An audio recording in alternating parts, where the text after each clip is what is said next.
Hello दोस्तों, art study channel में आपका स्वागत है।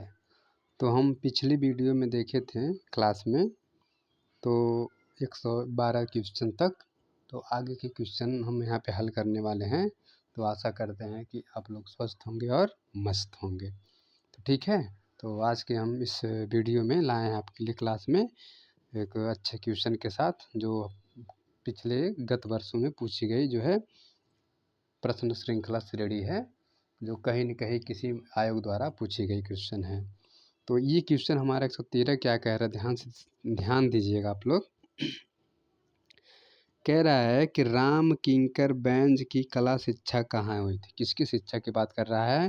राम किंकर बैंज की। तो श्री निकेतन में, कलकत्ता स्कूल ऑफ आर्ट में, ठीक, और शांति निकेतन में कि बंगाल स्कूल ऑफ आर्ट में। इसका आंसर आपको फटाफट देना है। इसके आंसर कहाँ से किए थे वो? शांति निकेतन से। कहाँ से? शांति निकेतन से, ठीक। चलिए, शांति निकेतन में जो है राम किंकर बैंज की शिक्षा दीक्षा शुरू हुई थी। ठीक है, आगे तरफ देखते हैं हम लोग। चलिए देखते हैं अगला क्वेश्चन। ठीक है, तो इसमें थोड़ा सा जिक्र करते हैं इनके बारे में, क्या क्या दिया हुआ है, थोड़ा इसके बारे में जानते हैं। क्या राम किंकर बैंज का जन्म 1906 ईस्वी में पश्चिम बंगाल के बांकुरा में हुआ था। कहाँ? बांकुरा में हुआ था, ठीक। और इन्होंने वर्ष 1925 ईस्वी में कला भवन विश्व भारती विश्वविद्यालय शांति निकेतन में कला की शिक्षा प्राप्त की। उन्होंने 2 यूरोपीय शिल्पकारों से शिक्षा प्राप्त की। इनमें से एक बोल्डिले के शिष्य थे, जो टैगोर के आमंत्रण पर शांति निकेतन की यात्रा पर आए थे। सॉरी, ये ध्यान दीजिएगा कि बोर्डिले के शिष्य थे। किसके? बोर्डिले के शिष्य थे, जो टैगोर के आमंत्रण पर शांति निकेतन की यात्रा किए थे। राम किंकर बैंज की मृत्यु 2 अगस्त 1980 ईस्वी को कलकत्ता के, ठीक है, मतलब कोलकाता में इनकी हुई थी। तो आगे तरफ देखते हैं अगला क्वेश्चन क्या कह रहा है। चीज़ों को समझते चलिएगा अच्छे से। हर प्रश्न जो बेहद महत्वपूर्ण है, क्योंकि कोई न हर क्वेश्चन जो है आपके किसी न किसी बोर्ड में पूछा गया है। ये देखिए टीटी 1999 में पूछी गई थी। तो कह रहा है कि राम किंकर बैंज का जन्म हुआ था। इस जन्म की बात करता है दिल्ली में, बम्बई में, बंगाल में, ठीक, और क्या मध्य प्रदेश में और बंगाल में। इसमें से आपको कौन सा आंसर सही हो जाएगा? फटाफट इसका आप लोग का आंसर देना है। तो क्या है? बंगाल में हुआ था। कहाँ हुआ था? बंगाल में हुआ था, ठीक। चलिए अब आगे तरफ हम लोग बढ़ते हैं, अगले क्वेश्चन की तरफ हम लोग चलते हैं। तो इसमें कि जन्म कहाँ हुआ? बंगाल में हुआ था। याद कर लीजिएगा, बंगाल में हुआ था, ठीक है। चलिए अब आगे तरफ देखते हैं अगला क्वेश्चन क्या कह रहा है। कह रहा वर्ष 1939 ईस्वी में निर्मित राम किंकर बैंज की पहली अमूर्त मूर्ति का शीर्षक क्या था? किसकी बात कर रहा है? राम किंकर बैंज की पहली अमूर्त मूर्ति का शीर्षक क्या था? मिथुन, कच्छ और देवयानी, ठीक, और लैंप स्टैंड उपयुक्त में से कोई नहीं। बात समझिएगा, किसकी बात कर रहा है? राम किंकर बैंज की पहली अमूर्त अमूर्त कृति, जो जिसमें देखी नहीं जाती थी, ठीक है, वो अमूर्त होती थी। वो जो मूर्ति के शीर्षक बनाए थे, कौन कौन सा मूर्ति था बताइए? उसका नाम फटाफट आप लोग दीजिए। तो था क्या? Lamp stand. क्या था? लैंप स्टैंड था, ठीक। आगे तरफ हम लोग देखते हैं जो है लैंप स्कैम के बारे में थोड़ा सा देखते हैं, कैसे कैसे क्या चीज़ें हैं, कब क्या क्या हुई थी। कह रहा है, देखिए ध्यान से, कि राम किंकर बैंज की पहली अमूर्त मूर्ति लैम्ब स्टोन है, जो वर्ष 1940 ईस्वी में पूर्ण हुई। यह इस माध्यम में इस सदी का सबसे पहला उदाहरण है। संथाल के सरल जीवन पर सीमेंट में 2 बड़ी रचनाएं भारतीय मूर्तिकला विरासत में महान योगदान है। नोट, कह रहा 1939 ईस्वी का प्रयोग है, जबकि विश्व भारती केंद्रीय विश्वविद्यालय राम किंकर बैंज से जुड़े थे कि वेबसाइट पर 1940 है, ठीक है। थोड़ा समझिएगा कि ये 1939 प्रयोग किया गया है, लेकिन क्या है, अगर वेबसाइट के अनुसार देखा है तो 1940 माना जाता है, ठीक है, जो 1940 में पूर्ण हुई थी। चलिए अब आगे तरफ हम लोग देखते हैं अगले क्वेश्चन के बारे में हम लोग चलते हैं। नेक्स्ट क्वेश्चन क्या कह रहा है, देखिए ध्यान से सुनिएगा। क्वेश्चन क्या कह रहा है? 116 क्या राम किंकर बैंज का सबसे प्रसिद्ध कार्य कौन सा? किसकी पूछ रहा है? राम किंकर बैंज का सबसे प्रसिद्ध कार्य पूछ रहा है। तो कौन सा है? क्या न्यूड मेड है, और पहाड़ी परिवार है, संथाल परिवार है, राजस्थानी परिवार है। इसका आंसर आपको क्या हो जाएगा? ये हो जाएगा संथाल परिवार। कौन सा? संथाल परिवार हो जाएगा। ठीक, चलिए अब आगे तरफ हम बोलते हैं, ये संथाल परिवार हो जाएगा। चलिए ठीक, तो इसके बारे में थोड़ा देखते हैं क्या चीज़ें दिया हुआ है, थोड़ा जिक्र करते हैं इसके प्रश्न में। क्या राम किंकर बैंज की प्रसिद्ध कृत संथाल परिवार है, जो खुरदुरा सतह वाली अनेक मानव आकृतियाँ तथा दृढ़ गतियों वाली उनकी एक समूह कृति है। ठीक, एक अन्य महत्वपूर्ण तथ्य में देखते हैं, राम किंकर बैंज की प्रमुख चित्र संथाल परिवार, शीतकालीन मैदान में क्या मेधाच्छन्न संध्या, कृष्ण और का जन्म आदि इसमें दिखाया गया है इनके चित्र में। राम किंकर बैंज ने मुर्गे के साथ एक संथाल परिवार का चित्र भी किया था, जो जूट पर तैल माध्यम से बनाया था। देखिए टेक्निक पूछता है, ये अंदर की तरफ यही मेन होता है। पूछ देगा कि राम किंकर बैंज सबको पता है मुर्गी का जो है संथाल परिवार बनाया था, लेकिन ये चीज़ दिया है किस माध्यम का, टेक्निक का पूछा था इसके पहले परीक्षा वाले में। ठीक है, जो जैसे राजा क्या थे वो एम एफ हुसैन जो है चित्र बनाए थे, तो किस पे वो चित्र बनाए थे? कागज़ पे, कैनवास पे। ठीक है, तो इस तरह का, इसी तरह टेक्निक पूछता है कि अगर संथाल परिवार की पूछ देता है जो बहुत फेमस है, तो जूट पर तैल माध्यम से, किस पे? जूट पर तैल माध्यम से बनाया गया। किस पे? जूट पर तैल माध्यम से बनाया गया। राम किंकर बैंज की प्रमुख मूर्तियाँ जो है संरचना टैगोर की मुखाकृत और यक्षिणी के आदि है। ये नंदलाल बोस के शिष्य थे। कौन थे? ये नंदलाल बोस के क्या थे? शिष्य थे। आगे कह रहा है, देखिए, ये चित्रकार से अधिक मूर्तिकार के लिए प्रसिद्ध हुए तथा बंगाल कला भवन में मूर्ति शिल्प विभाग के अध्यक्ष भी रहे। ये चित्रकार से, जैसे देवी प्रसाद राय चौधरी जी थे, देवी क्या चित्रकार से ज़्यादा मूर्तिकार में थे, उसी तरह ये भी क्या है, चित्रकार से ज़्यादा मूर्तिकार में फेमस थे। ठीक, चलिए आगे तरफ देखते हैं। कह रहा वर्ष 1970 में इन्हें पद्म भूषण से सम्मानित किया गया था। किससे? पद्म भूषण से सम्मानित किया गया था।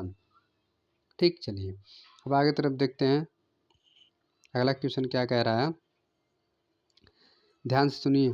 मुर्गी के साथ एक संथाल परिवार किस कलाकार का चित्र है? क्या? रविंद्रनाथ टैगोर, जामिनी राय, राम किंकर बैंज, राम कुमार। इसमें से आपको आंसर का जवाब दीजिए फटाफट। तो इसका आंसर क्या हो जाएगा? राम किंकर बैंज। कौन हो जाएंगे? राम किंकर बैंज। आगे देखते हैं, अगला क्वेश्चन क्या है, देखिए नेक्स्ट क्वेश्चन कह रहा है कि निम्नलिखित में से कौन एक मूर्तिकार है? क्या है? किसकी बात कर रहा है? मूर्तिकार की बात कर रहा है। किसकी बात कर रहा है? मूर्तिकार की बात कर रहा है। तैयब मेहता, राम किंकर बैंस, सैयद हैदर रजा, यामिनी राय।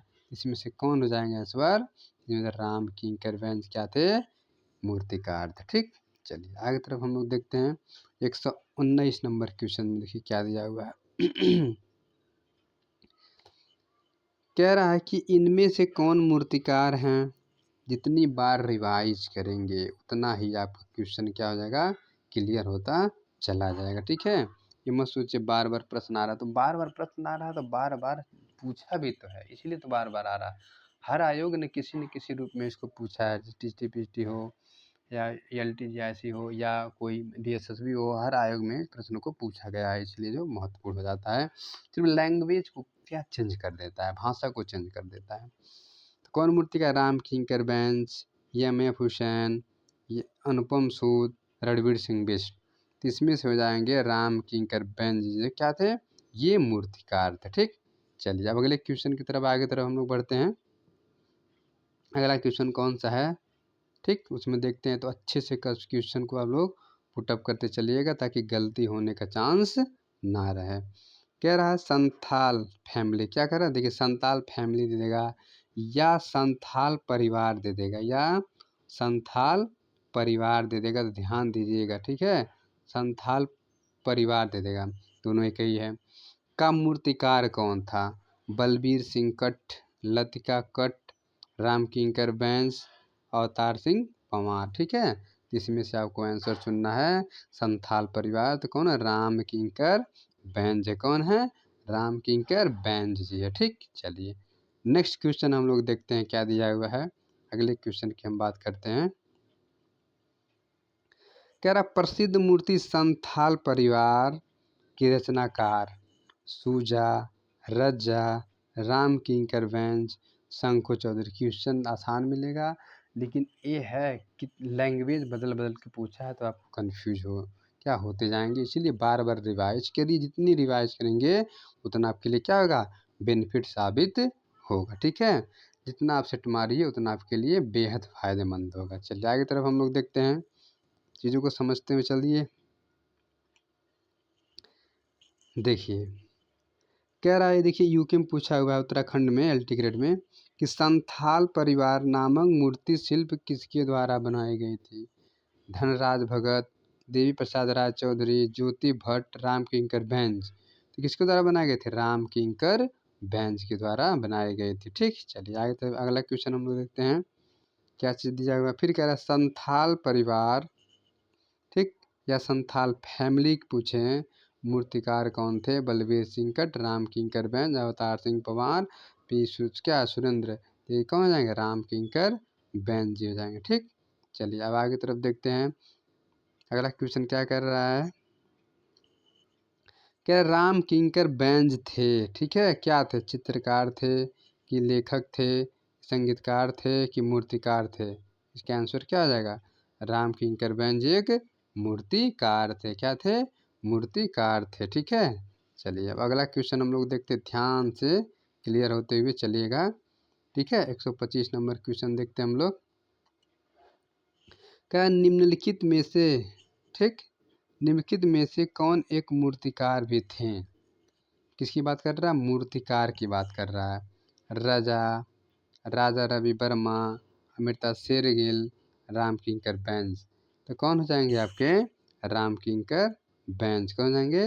राम किंकर बैंज क्या थे? ये मूर्तिकार थे। ठीक, चलिए अब आगे तरफ हम देखते हैं अगले क्वेश्चन की तरफ। अगला क्वेश्चन कह रहा है हमारा, ध्यान दीजिएगा ध्यान से। कह रहे कि राम किंकर बैंज द्वारा निर्मित शीर्षक संथाल परिवार की मूर्ति निम्नलिखित में से किस जानवर को दिखाई गई है? संथाल परिवार में बकरी, कुत्ता, भेड़ और बिल्ली। ठीक है, तो किसको दिखाया गया है? ये इसमें जो है आपको इसमें दिखाया गया है कुत्ते को। किस में दिखाया गया है? कुत्ते को दिखाया गया है, कुत्ता जिसको कहते हैं। ठीक, डॉग। आगे देखते हैं हम लोग इसमें क्या चीज़ है। राम किंकर बैंज द्वारा निर्मित शीर्षक संथाल परिवार की मूर्ति में कुत्ता को क्या है? दर्शित किया गया है। कुत्ते जानवर है जो उसको दर्शित किया गया है। ठीक, चलिए आगे तरफ हम बढ़ते हैं, धीरे धीरे बढ़ते हुए क्रम में हम लोग चलेंगे कि क्वेश्चन क्लियर होता चला जाएगा। देखिए क्वेश्चन ज़्यादा कठिन नहीं होता है, बस उसको क्या करता है, भाषा को एग्जामिनर चेंज कर देता है, जिसकी वजह से क्या है, हम गलत करके चले जाते हैं।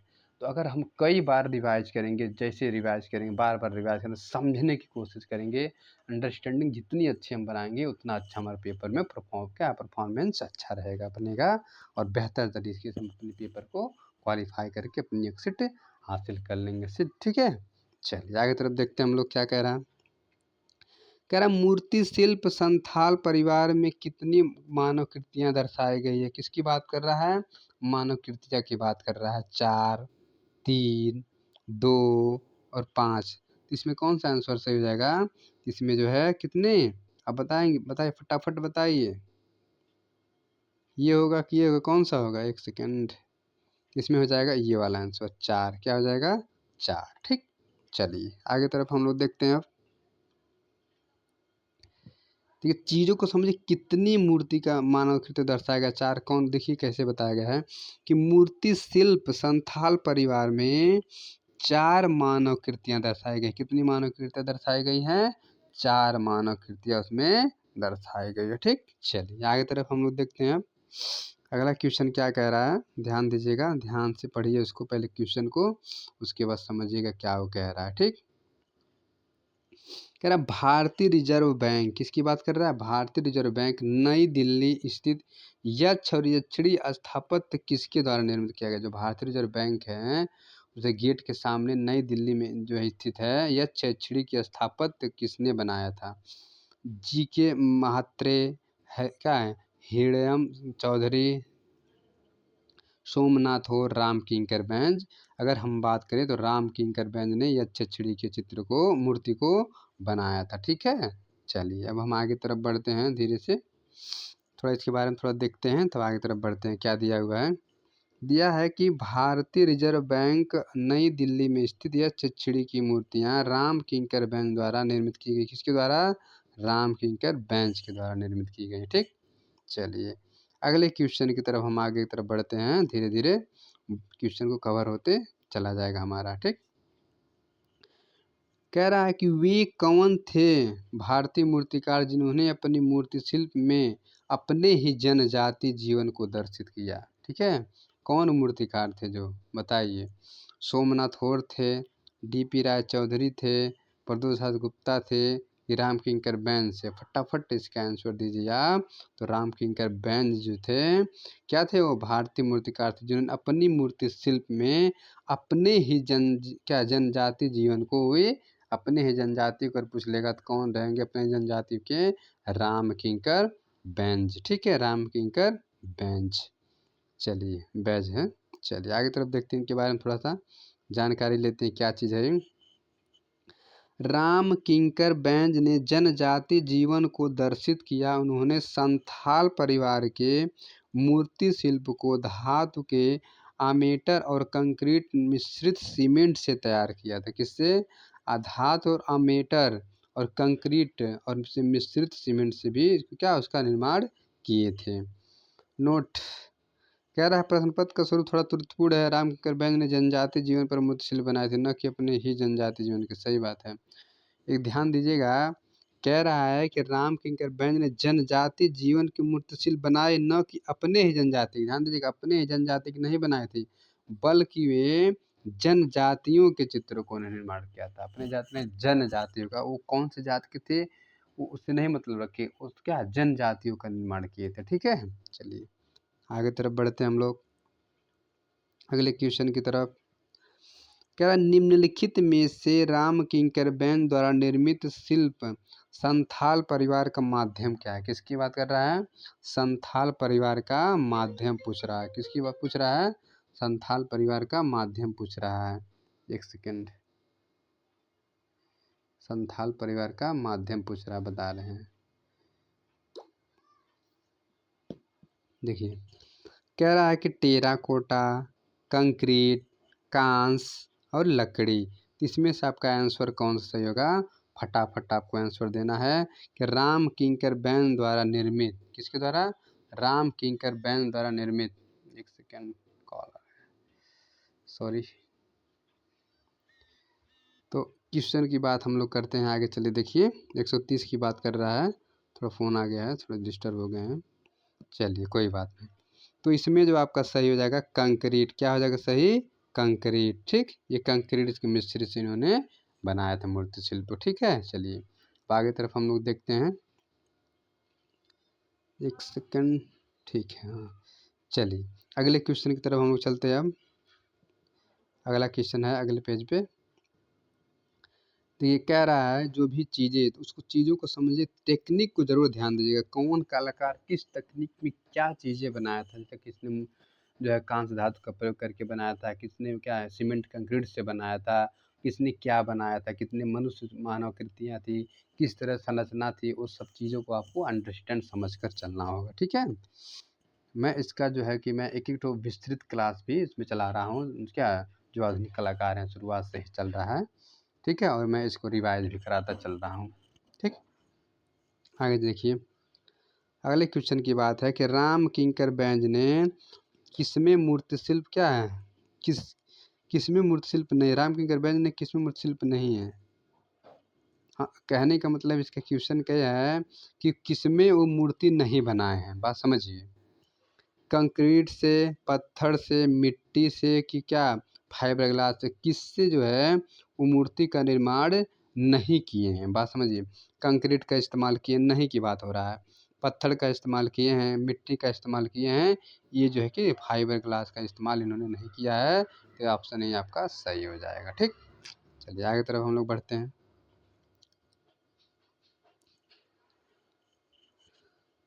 राम किंकर बेंज ने फाइबर ग्लास, किसकी बात करें, फाइबर ग्लास में मूर्ति शिल्प नहीं बनाए। किसमें, फाइबर ग्लास में मूर्ति नहीं बनाए थे, जबकि कंक्रीट, पत्थर, मिट्टी का माध्यम से इन्होंने बनाया था। लेकिन किसकी प्रयोग नहीं किए थे उन्होंने, फाइबर ग्लास का उन्होंने प्रयोग बिल्कुल नहीं किया था। किसका, फाइबर ग्लास का प्रयोग नहीं किया था। बाकी इन चीज़ों का उन्होंने प्रयोग किया, इसका प्रयोग उन्होंने नहीं किया। तो यही विकल्प क्या हो जाएगा, सही हो जाएगा, नहीं की बात कर रहा है। ठीक है, चलिए अब आगे की तरफ हम देखते हैं अगला क्वेश्चन क्या कह रहा है, ध्यान दीजिएगा। कह रहा टैगोर का व्यक्ति चित्र कृत है, मतलब टैगोर जी का जो व्यक्ति चित्र कौन बनाया था, अवनींद्र नाथ टैगोर, राम कुमार की राम किंकर बेंज की एम.एफ. हुसैन की। बात कर रहा है टैगोर का व्यक्ति चित्रकृत है, टैगोर का व्यक्ति चित्रकृत है, इसकी हमें जो है बात कर रहा है। तो किसकी थी, राम किंकर बेंज की थी। किसकी थी, राम किंकर बेंज की। मैं हमको बता रहे, नीचे समझिए, आपको समझ में भी आ जाएगा तुरंत। देखिए कह रहा है कि टैगोर का व्यक्ति चित्र, किसकी बात कर रहा है, टैगोर का व्यक्ति चित्र, portrait of Tagore Ram Kinkar Benz की कृत है। किसकी है, राम किंकर बेंज की कृत है। इसी व्यक्ति चित्र के दौरान टैगोर ने बेंज को प्रेक्षण के माध्यम से विषय दृष्टि को शेर के जैसा शिकार करने या अपने खून को चूस लेने की सलाह देती। किसको, अपने खून को चूस लेने की सलाह देती। ठीक है, चलिए आगे तरफ देखते हैं। अगला क्वेश्चन क्या कह रहा है, ध्यान दीजिएगा, गौर से चीज़ों को अच्छे से समझते चलिएगा। कह रहा निम्नलिखित में से किसके द्वारा कांस्य मूर्ति भी निर्मित की गई थी। बात कर रहा है कांस्य मूर्ति, किसकी बात कर रहा है, कांस्य मूर्ति की बात कर रहा है। निम्नलिखित में से किसके द्वारा कांस्य मूर्ति भी निर्मित की गई, राम कुमार, गगनेन्द्र नाथ टैगोर, शांति दवे, सोमनाथ हो। तो किसके द्वारा बताइए, इसका फटाफट आंसर दीजिए। इसका फटाफट आंसर हो जाएगा सोमनाथ होर। क्या हो जाएंगे, सोमनाथ होर हो जाएंगे। ठीक है, इसके बारे में थोड़ा सा जिक्र करते हैं, कैसे कैसे क्या हुआ था। कह रहा सोमनाथ होर के द्वारा कांस्य मूर्ति भी निर्मित की गई है। उन्होंने अपने चित्रकला के क्षेत्र में वर्ष 1954 ईस्वी से शोध आरंभ किया और इनका जन्म वर्ष 1921 ईस्वी में चिटगांव और बांग्लादेश में बर्मा नामक गांव में हुआ था। कहाँ पे, बांग्लादेश के बर्मा नामक गांव में इनका जन्म हुआ था। वर्ष 1954 से 1958 तक सोमनाथ होर ने भारतीय कला विद्यालय कलकत्ता में प्रवक्ता पद पर कार्य किया और ये भारतीय कला भवन के अध्यक्ष भी रहे थे। ध्यान दीजिएगा क्या क्या थे। वर्ष 1954 से 58 तक सोमनाथ होर ने भारतीय कला विद्यालय कलकत्ता में प्रवक्ता के पद पर कार्य किए और ये भारतीय कला भवन के अध्यक्ष भी रहे थे। ठीक, चलिए और क्या क्या चीज़ें हैं आगे की तरफ देखते हैं हम लोग। कह रहा विश्व भारती, शांति निकेतन, एम.एस. यूनिवर्सिटी वडोदरा आदि संस्थाओं में सहायक निदेशक के पद में इन्होंने क्या कार्य किए थे। इनकी सबसे बड़ी मूर्ति माँ और एक बच्चे के साथ थी। किसकी, माँ और एक बच्चे के साथ थी, जो कला जगत में बड़ी ख्याति प्राप्त हुई थी। किसके, जो कला जगत में बड़ी क्या ख्याति प्राप्त हुई थी। इन्होंने बंगाल दुर्भिक्ष अकाल, जो बंगाल में अकाल पड़ा था उस, ठीक है, उस समय का ये चित्र बना था। ठीक है, चलिए आगे तरफ देखते हैं हम। चलिए कह रहा देखिए और एक लाइन है, चीज़ों को समझिए तब आगे तरफ बढ़ेंगे हम लोग।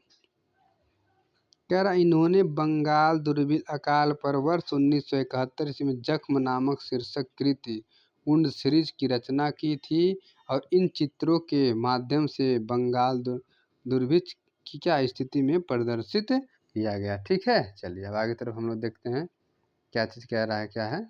ठीक है, चलिए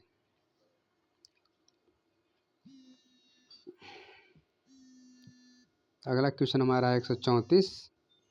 ठीक है, चलिए आगे तरफ हम देखते हैं प्रश्न क्या कह रहा है कि जख्म नामक शीर्षकृत रचनाकार कौन है। किसकी बात कर रहा है?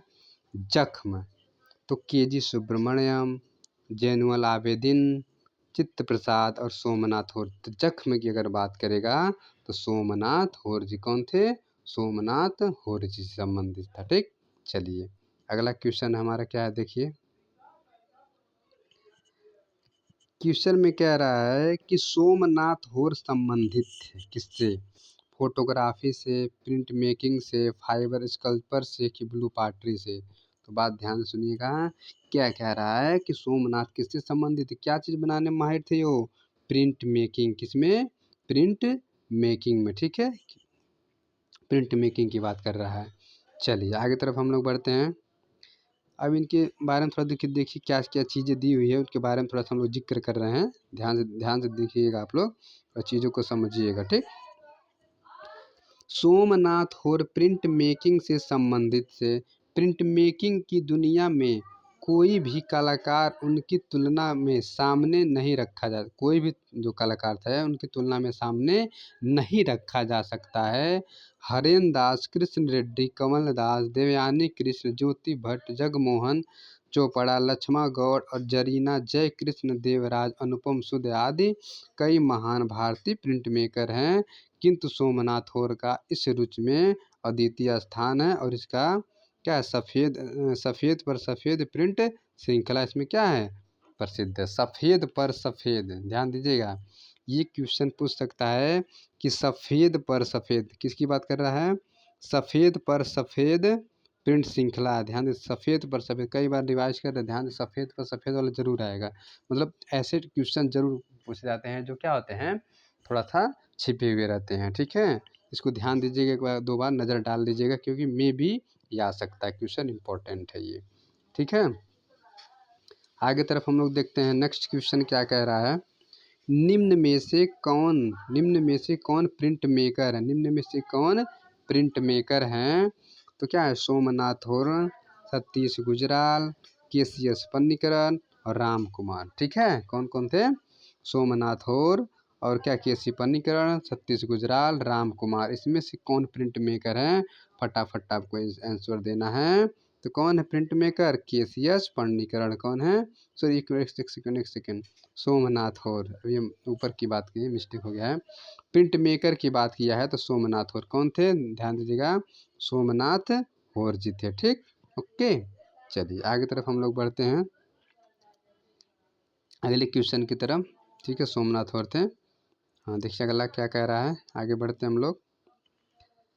कह रहा है कि सोमनाथ होर द्वारा निर्मित छाप चित्र शीर्षक बच्चे का तकनीक क्या है? सोमनाथ होर द्वारा निर्मित एक छाप चित्र शीर्षक बच्चे का तकनीक पूछ रहा है। बच्चे का सेरिग्राफ था, एचिंग एंड क्वांटिट था, क्वांटिट या लिथोग्राफर या इंटेग्लियो?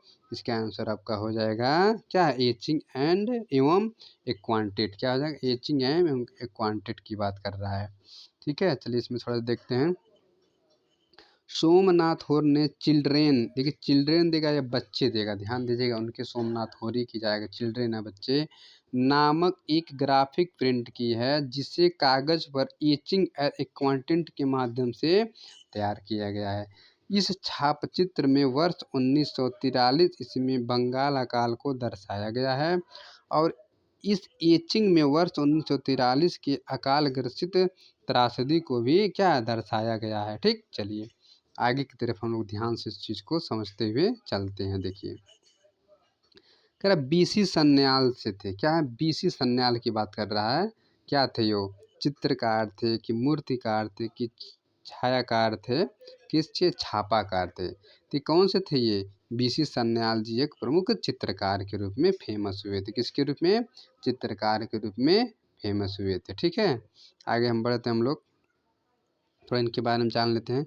बीसी सन्याल का जन्म 1901 ईस्वी में असम में हुआ था। कहाँ हुआ था? असम में हुआ था।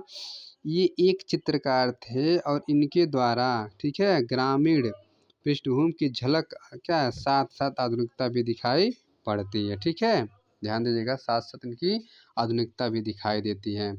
अगले क्वेश्चन की तरफ हम बढ़ते हैं, क्या कह रहा है, ध्यान से समझते चलिए। देखिए थोड़ा स्लो पढ़ा रहे हैं ताकि आपको क्वेश्चन अच्छे से, देखिए हम गलती कहाँ करते हैं, प्रश्न को पढ़ते नहीं सही से, और जैसे ही प्रश्न पढ़ते नहीं है बस ऐसे पढ़ते सर जाते हैं और वहाँ पे क्या है टिक मार के सर दे चले, हाँ ये पढ़े हैं हम लोग, सही मारिए, ये पढ़े। ऐसे नहीं होता, चीज़ों को अच्छे समझिए पहले। जैसे क्वेश्चन है आप समझिए, कह रहा है क्वेश्चन, दिल्ली शिल्पी चक्र के प्रमुख संस्थापक कौन थे? अकबर पदमसी, के.जी. सुब्रमण्यम, राम पदमसी चंद्रन या बी.सी. सन्याल जी। इसमें बातें कर रहा है किसकी? इसमें बातें कर रहा है बी.सी. सन्याल जी थे। क्या थे? दिल्ली शिल्प चक्र के संस्थापक कौन थे? ये आपके, ठीक। चलिए हम आगे तरफ बढ़ते हैं, अगले क्वेश्चन की तरफ क्या कह रहा है। ठीक है, चीज़ों को अच्छे से समझते चलिए। चलिए अगला क्वेश्चन की तरफ हम लोग बढ़ते हैं, थोड़ा इसके बारे में थोड़ा देख लेते हैं क्या क्या चीज़ें दिया हुआ है। ठीक है, तो अगले तरफ हम कदम बढ़ा रहे हैं, देखिए अच्छे से समझते चलिएगा, क्योंकि गलतियाँ बहुत क्या है नाजुक होती हैं, बहुत सिंपल होती हैं, गलती करने से ही हमारा क्या सिलेक्शन रुक जाता है, छोटी छोटी गलतियों से। ठीक है, चलिए देखिए, भावेश चंद्र सन्याल, बी.सी. सन्याल दिल्ली शिल्पी चक्र के प्रमुख संस्थापक थे। क्या थे? दिल्ली शिल्पी चक्र के प्रमुख संस्थापक थे। इनके साथ सतीश गुजराल, राम कुमार तथा धनराज भगत प्रमुख योगदान रहा इनके साथ में।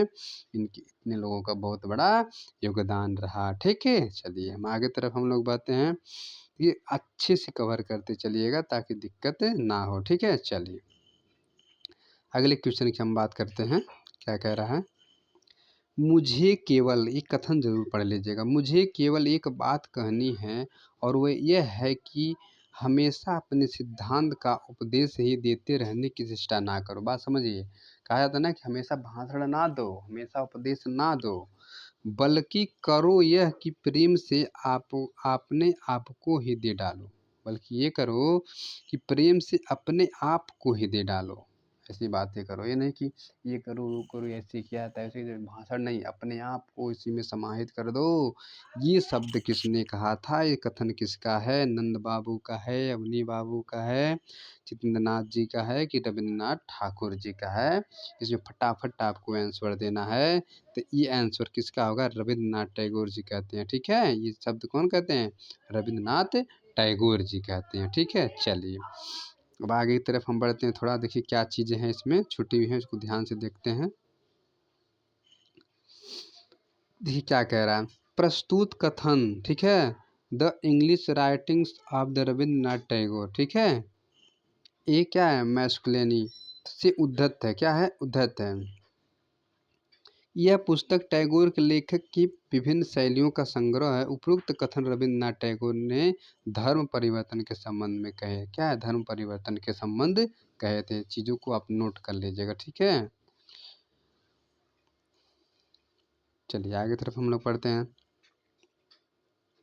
अगला क्वेश्चन देखिए, टीचटी में भी पूछा है कि रविंद्रनाथ टैगोर की पहचान किस रूप में नहीं है। देखिए यही सब चीज़ें हम लोग यहाँ बारीकी से बताने की हम आपको कोशिश कर रहे हैं, और हम लोग यही गलतियाँ भी करते हैं कि रविंद्रनाथ टैगोर की पहचान किस रूप में नहीं, या नहीं शब्द आ जाएगा तो चित्रकार के रूप में थे, कवि के रूप में थे, मूर्तिकार के रूप में थे, कहानीकार के रूप में थे। इसमें नहीं की बात कर रहा है, इसमें नहीं क्या क्या किसके नहीं किए थे? वो मूर्तिकार नहीं थे। ठीक, चित्रकार थे, कवि भी थे, कहानीकार भी थे, लेकिन मूर्तिकार नहीं थे। तो यही ऑप्शन आपका क्या हो जाएगा? सही हो जाएगा। ठीक है, सी वाला ऑप्शन आपका सही हो जाएगा।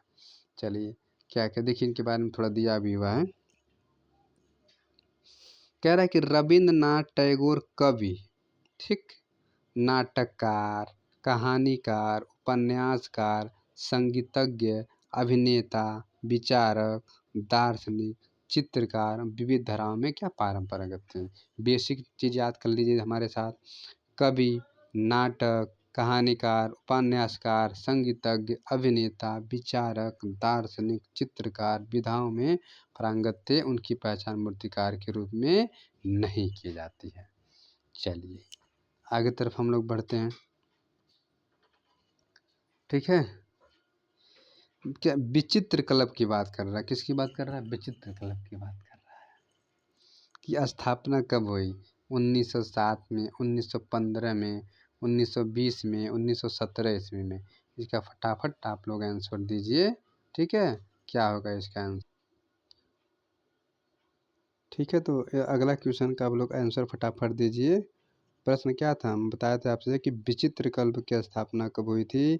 1907 में, 1915 में, 1920 में, 1917 में। तो इसकी स्थापना कब हुई? तो स्थापना की बात कर रहा है तो 1915 ईस्वी में। कब इसकी स्थापना हुई थी? 1915 ईस्वी में। ठीक है, चलिए अब आगे तरफ हम लोग बढ़ते हैं। अगले क्वेश्चन की तरफ हम लोग चलते हैं। चलिए इसके बारे में थोड़ा सा जानकारी ले लेते हैं, कैसे कैसे क्या चीज़ है, विचित्र कल्प की स्थापना कब हुई, कैसे हुई थी। देखिए 2 डेट है, क्लियर कर लीजिए कि रविंद्रनाथ टैगोर जिसमें कवि की गहरी रुचि थी ने क्या है, साहित्य को प्रोत्साहन करने के लिए एक साहित्य एवं सांस्कृतिक संगठन विचित्र कल्प के स्थापना। ये पूछ सकता है क्वेश्चन कि विचित्र कल्प की स्थापना किस उद्देश्य से किया गया था? तो साहित्यिक और सांस्कृतिक गठन के उद्देश्य से किया गया था, पहला चीज़। और दूसरा, इसकी स्थापना 1915 ईस्वी में की गई थी और मार्च 1917 ईस्वी में रविंद्रनाथ टैगोर जापान की द्वितीय यात्रा के बाद कलकत्ता पहुँचे तो अवनींद्रनाथ तथा गगनेंद्रनाथ टैगोर के निर्देशन में कला और शिल्प के लिए विचित्र कल्प स्कूल, क्या विचित्र स्कूल जोरासांको हाउस, यहीं पर रविंद्रनाथ टैगोर का जन्म हुआ था और यहीं पर क्या आयोजित किया गया था। बात समझिए, 15 में इसकी स्थापना हुई थी और 1917 ईस्वी में रविंद्रनाथ टैगोर ने जापान द्वितीय यात्रा के बाद जब आए, ठीक है, तब क्या अवनींद्रनाथ टैगोर और क्या गगनेंद्रनाथ मिलकर ने इस कला का निर्देशन किया था। बात समझिएगा, किस लिए किया गया था ये? किसको प्रोत्साहन के लिए? साहित्य और संस्कृत की प्रोत्साहन के लिए ये कल्प की स्थापना की गई थी रविंद्रनाथ टैगोर के द्वारा शुरुआत में। ठीक, बाद में 1917 ईस्वी में रविंद्रनाथ टैगोर और गगनेंद्रनाथ टैगोर ने इसको क्या किया, आगे की तरफ बढ़ाया। चलिए अगले क्वेश्चन की हम लोग बात करते हैं, क्या दिया हुआ है देखिए ध्यान से। कह रहा प्रसिद्ध कवि रविंद्रनाथ टैगोर ने अपनी उम्र के 17वें, बात सुनिएगा, ये 17वें की बात कर रहा हूँ, ठीक है, पड़ाव पर आकर किसने क्या अपनाया? नृत्य को अपनाया, कि सितार को अपनाया, कि तबला की चित्रकारी को? तो ये कब क्या अपनाए थे? ये चित्रकारी को अपनाए थे। क्या चीज़ को अपनाए थे?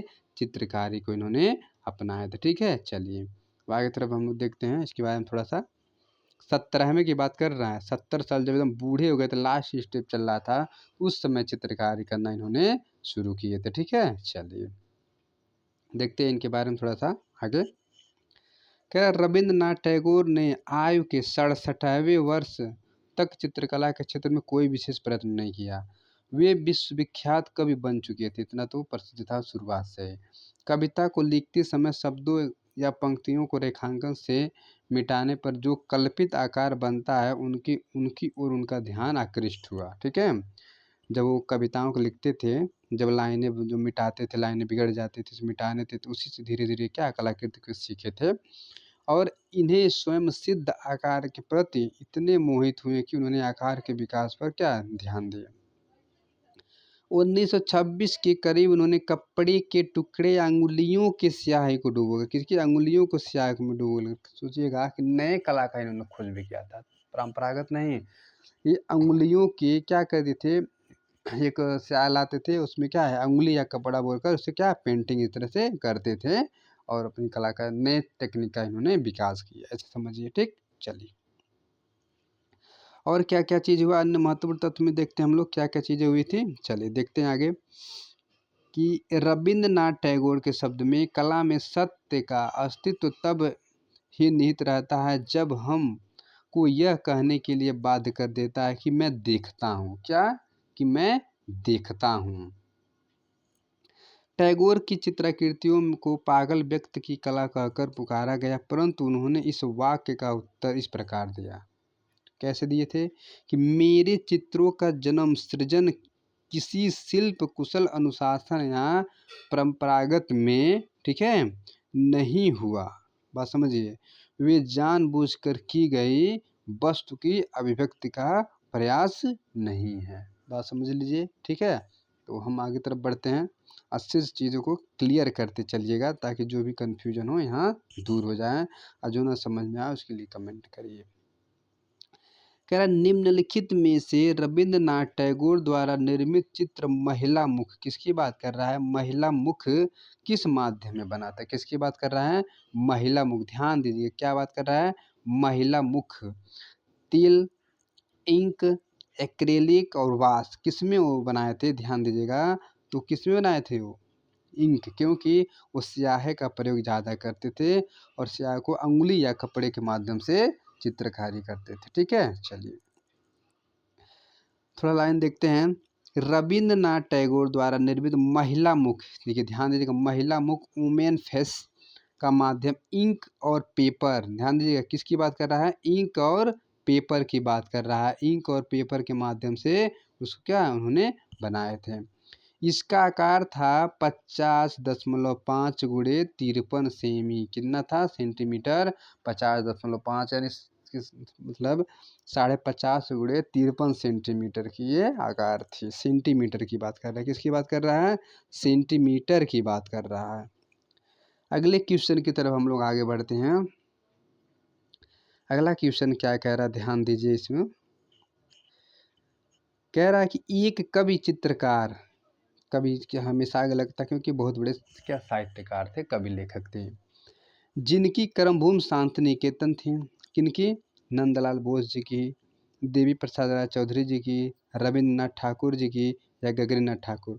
अगर यहाँ कवि लगा दे रहा है तो ध्यान दीजिएगा आपको किस पे मानना है, रविंद्रनाथ टैगोर पर मारना। ठीक है, बात समझ गए। चलिए जैसे महात्मा गांधी से संबंधित, आंदोलन से संबंधित, कांग्रेस संबंधित चित्र अब नंद बाबू को मारते थे, इसी तरह इनको भी अब क्या है मारेंगे। ठीक, चलिए आधुनिक भारत के प्रमुख चित्रकार में रविंद्रनाथ ठाकुर की सहज स्फूर्त अंकन पद्धति क्ले के निर्मित मार्ग का अनुसरण करती है। कवि, लेखक तथा चिंतक एवं पेंटर के रूप में रविंद्रनाथ ठाकुर की कर्मभूमि शांति निकेतन थी। क्या थी, शांति निकेतन थी। इसकी बात हम करते हैं आगे। ठीक है, तो उनकी क्या थी, शांति निकेतन थी। उसकी क्या कर्मभूमि क्या थी, शांति निकेतन थी। ठीक है, चलिए अब आगे तरफ हम लोग बढ़ते हैं। चलिए अगला क्वेश्चन क्या कह रहा है, ध्यान से पढ़िए, उसको समझिए तब आंसर दीजिए। हम बार बार यही कहते हैं कि चीज़ों को अच्छे से समझिए तब आंसर दीजिए। ठीक है, क्या रविंद्रनाथ टैगोर जिन्हें भारत का प्रथम आधुनिक कलाकार माना जाता है का आत्मचित्र यूरोपीय आधुनिक कला के किस वाद से संबंधित है, कि मतलब यूरोपीय तकनीक में कौन सा वाद था, अति यथार्थवाद, भविष्यवाद, धनवाद और प्रभाववाद, किसकी बात करता है, बताइए, ध्यान से एकदम बताइएगा किसकी बात करते हैं। 146 के आंसर फटाफट आप लोग दीजिए, इनका आंसर हो जाएगा अति यथार्थवाद की बात करते हैं। किसकी बात करते हैं, अति यथार्थवाद की बात ये करते हैं। ठीक है, चलिए आगे तरफ हम लोग बढ़ते हैं। ठीक है, तो इस तरह से हम आगे तरफ बढ़ते हैं। अगला क्वेश्चन देखिए क्या है, पहले इसके बारे में थोड़ा देखते हैं क्या क्या चीज़ें दिया हुआ है, तो क्रम से हम लोग आगे बढ़ेंगे और एक एक चीज़ पॉइंट बी पॉइंट जो आप कभी न पढ़े हों आपको इसमें जो है देखने को मिलेगा। एकदम 100% जो चीज़ों को आपको समझ में आ ही जाएगा। रविंद्रनाथ टैगोर के बारे में चल रही बात कि रविंद्रनाथ टैगोर जिन्हें भारत का प्रथम आधुनिक कलाकार माना जाता है, कवि लिखते समय शब्दों या पंक्तियों तथा रेखाओं को मिटाने पर जो कल्पित आकार निर्मित होती उसी की ओर ध्यान आकृष्ट होकर वे कुछ दृश्य कल्पना में मग्न होते थे। कैसे, जैसे मान लीजिए कुछ चीज़ें लिखिए, जैसे मान लीजिए एक कविता लिखे, अब इसको हम क्या कि फिर वो मिटाएं, जब ये मिटाते थे कुछ इनको चित्र महसूस होता था, तो वही चित्र क्या है कल्पना मग्न होकर बनाना शुरू कर देते। ठीक है, बात समझ में आई ना, यही चीज़ें था इनके अंदर।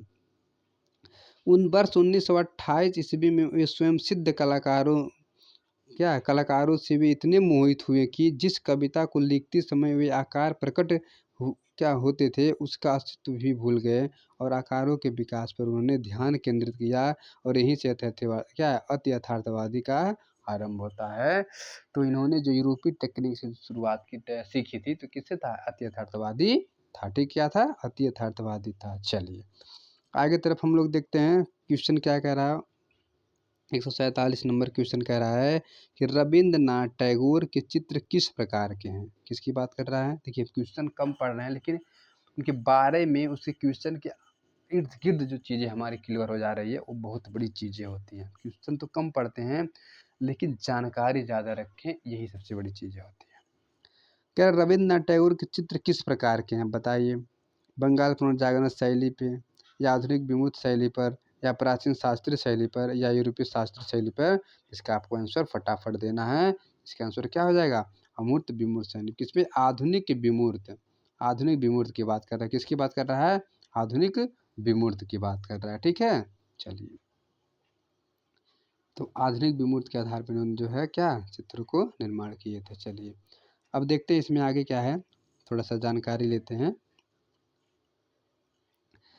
कह रहा है कि रविंद्रनाथ टैगोर के चित्र आधुनिक विमूर्त शैली, किसकी बात कर? आधुनिक विमूर्त शैली के प्रकार के हैं। रविंद्रनाथ टैगोर के अधिकांश चित्र ताक्षणिक सृजन प्रेरणा द्वारा पूर्व विचार के बनाए हुए प्रतीक होते हैं, और इन्होंने परंपरावादी एवं यथार्थवादी चित्रकला को न अपनाकर आधुनिक शैली को अपनाया। किसकी? देखिए ध्यान दीजिएगा, इन्होंने परंपरावादी और यथार्थवादी शैली के चित्र नहीं अपनाया, बल्कि क्या आधुनिक शैली को अपनाया। ये नहीं कि जो भी चीज़ें पहले से बनती है उसको ही हम बनाए, नहीं, ये नए चीज़ों को खोज की, जैसे स्याह से बोर कर लिखना, उंगली से बोर कर लिखना, कपड़ा से बोर कर बनाना, इनकी नई नई टेक्नोलॉजी थी। क्या थी?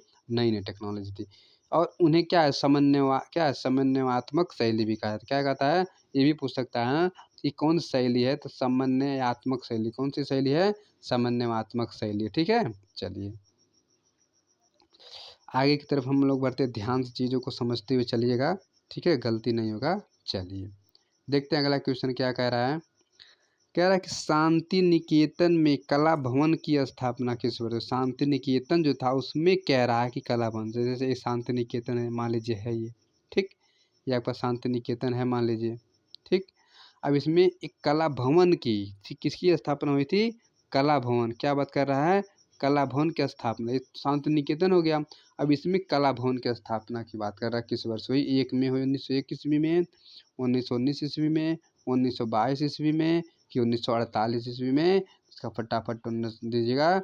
इसका आंसर हो जाएगा 1919 ईस्वी में शांति निकेतन में कला भवन की स्थापना हुई थी। ठीक है, चलिए आगे तरफ देखते हैं क्या आया, समझते हैं थोड़ा सा इसके बारे में। कह रहा अमर कवि, क्या बोल रहा? अमर कवि रविंद्रनाथ टैगोर ने वर्ष 1919 ईस्वी में शांति निकेतन के प्रांगण में विश्व भारती के कला भवन की स्थापना। किसकी? विश्व भारती के कला भवन की स्थापना इन्होंने की, और शांति निकेतन के कला भवन में ही चित्रकला की बंगाल शैली का क्या हुआ था? विकास हुआ था। क्या हुआ था? विकास हुआ था। विकास मतलब आगे की तरफ बढ़ा था, और इनका क्या क्रियान्वयन वहीं से शुरू हुआ था।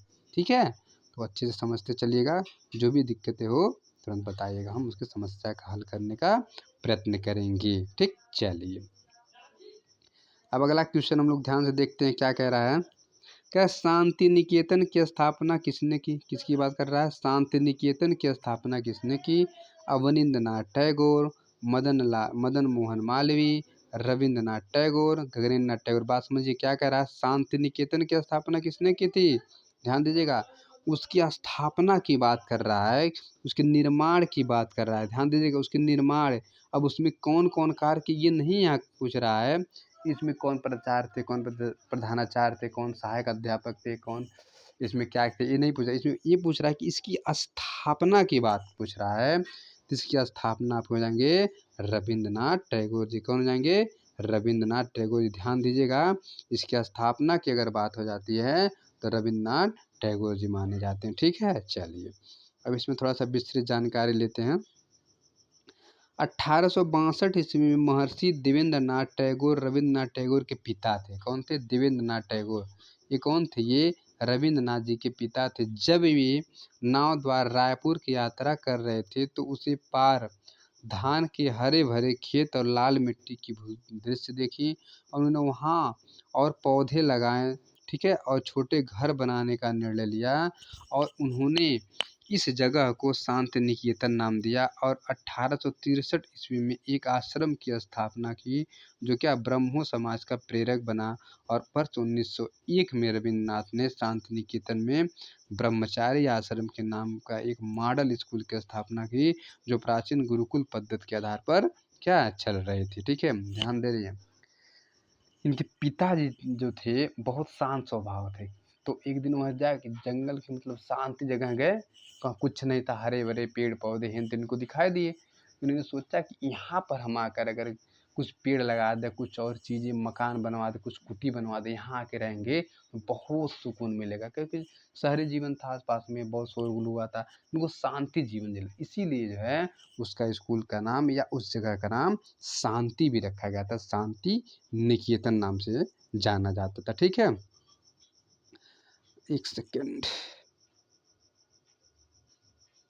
सॉरी, क्वेश्चन ये था शांति निकेतन। ठीक है, चलिए यही वाला था आपका, थोड़ा छूट गया था। तो आगे तरफ देखते हैं।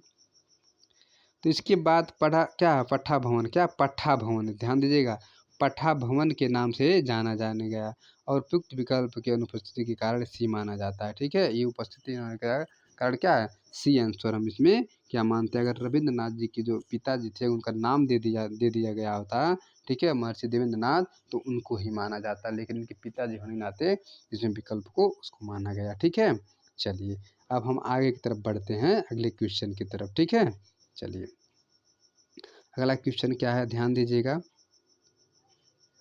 अगले क्वेश्चन की तरफ हम लोग बढ़ रहे हैं। चलिए अब इसमें कह रहा है कि रविंद्रनाथ टैगोर किस चित्र शैली से संबंधित थे। Awadh school, company school, Bengal school, Rajasthani school. अब इसको, इस चीज़ को आपको ध्यान से समझना है कि क्या कह रहा है। ठीक है, तो इस चीज़ों को आप अच्छे से समझिए कि रविंद्रनाथ टैगोर के किस चित्र से संबंधित थे। बताए बंगाल से थे कि राजस्थानी से कि अवध से, ये कहाँ से थे, इसको आपको आंसर फटाफट देना है।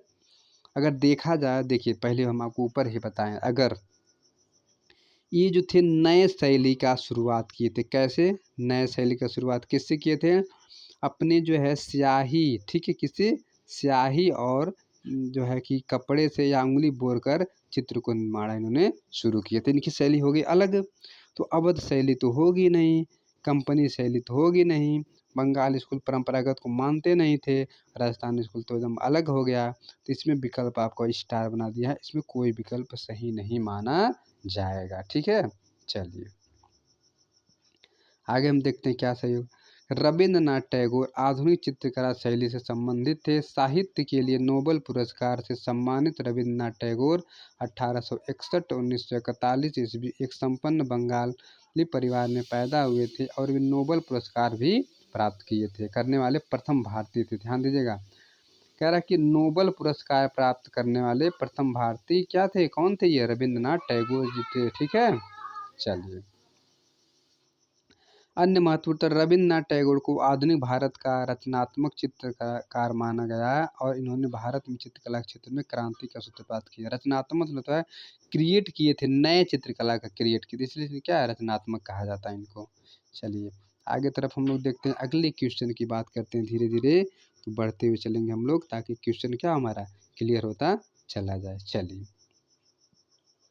क्या रविंद्रनाथ टैगोर के चित्र किस शैली के हैं, किसकी बात कर रहे हैं, रविंद्रनाथ टैगोर के चित्र, जो टैगोर थे उनकी चित्र शैली किसकी है, मुगल की शैली है, कंपनी की शैली की, आधुनिक शैली की, बंगाली शैली। हम बताएं कि लेटेस्ट शैली के निर्माता थे। किसके निर्माता थे वो, लेटेस्ट शैली के निर्माता थे। इसमें आपका आंसर हो जाएगा कौन सा, आधुनिक शैली। ठीक है, क्योंकि वो किसी शैली से परंपरागत तरफ से नहीं थे, वो एक अलग शैली का निर्माण किए थे। ठीक है, चलिए अब हम आगे तरफ अगले क्वेश्चन की तरफ हम लोग बढ़ते हैं। क्या चीज़ दिया हुआ देखिए, सन की बात दिया हुआ कि प्रसिद्ध चित्रकार रविंद्रनाथ टैगोर को नोबेल पुरस्कार किस वर्ष मिला था। बात कर रहा है किस वर्ष की बात कर रहा है, 1913 में, 1935 में, 1901 में, 1947 में। इसका आंसर आपको फटाफट देना है, तो इसका आंसर हो जाएगा 1913 ईस्वी में जो इन्हें नोबेल पुरस्कार दिया गया था। ठीक है, कब, 1913 ईस्वी में इनको नोबेल पुरस्कार दिया गया था। चलिए अगला क्वेश्चन हम देखते हैं क्या दिया है, देखिए ध्यान से, अगले क्वेश्चन की बात कर रहे हैं। क्या नोबेल पुरस्कार किसे दिया गया था, रविंद्रनाथ टैगोर को, जवाहरलाल नेहरू को, बाल गंगाधर तिलक को, कि वी शांताराम को। तो फटाफट आपको आंसर देना है, क्या देना है, फटाफट आपको आंसर देना है। तो क्या आंसर हो जाएगा, फटाफट बोलिए, जल्दी जल्दी जल्दी जल्दी बोलिए, फटाफट क्या आंसर हो जाएगा। इसका आंसर आपको हो जाएगा रविंद्रनाथ टैगोर जी। कौन थे, रविंद्रनाथ टैगोर जी थी। ठीक, अगला क्वेश्चन देखते हैं हम।